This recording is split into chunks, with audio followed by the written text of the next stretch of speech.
मान्सूनच्या पूर्वतयारीच्या अनुषंगाने तसेच आपत्तीच्या काळात तात्काळ व प्रभावी प्रतिसाद देणे, स्थानिक प्रशासनाच्या क्षमतेत वाढ करणे या उद्देशाने जिल्हा आपत्ती व्यवस्थापन प्राधिकरणाच्या वतीने इरई धरणावर बुधवारी विशेष आपत्ती प्रतिसाद दलाच्या प्रशिक्षण शिबिराचे आयोजन करण्यात आले।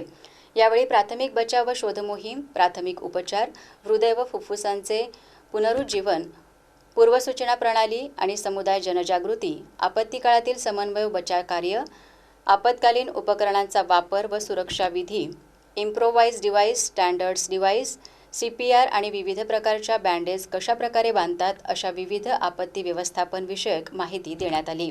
आपत्तीच्या काळात सर्व यंत्रणांनी सज्ज राहावे तसेच पूरपरिस्थिती आणि एल निनोची परिस्थिती लक्षात घेता इरई धरणावरील पाण्याच्या विसर्गावर नियंत्रण ठेवण्याच्या सूचना जिल्हाधिकाऱ्यांनी संबंधित विभागांना दिल्यात।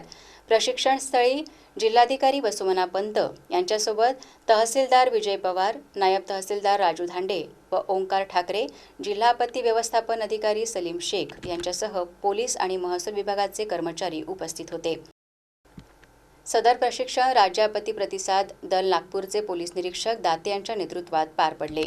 जिल्हा आपत्ती व्यवस्थापन प्राधिकरण चंद्रपूर तसेच तालुका प्रशासन चंद्रपूर यांच्या वतीने आपत्तीपूर्व जे व्यवस्थापन आहे त्याच्या अनुषंगाने शोध आणि बचाव पथक याचं काम कसं करायचं याच्याबाबत आज प्रशिक्षण इराई डॅम येथे आयोजित करण्यात आलेलं आहे। सदर प्रशिक्षण SDRF मार्फत देण्यात आलेले आहे। या प्रशिक्षणासाठी जे नदीकाठचे गावं आहेत त्या गावातील सर्व तलाठी आहेत, ग्रामसेवक आहेत, सर्व पदाधिकारी आहेत आणि नागरिक या ठिकाणी उपस्थित आहेत। सर्वांनी अतिशय चांगल्या प्रकारे प्रशिक्षणाचा लाभ घेतलेला आहे आणि आगामी काळात जे आपल्याकडे आपत्ती येईल तर त्या आपत्तीचा सामना करण्यासाठी तालुका प्रशासन सज्ज आहे।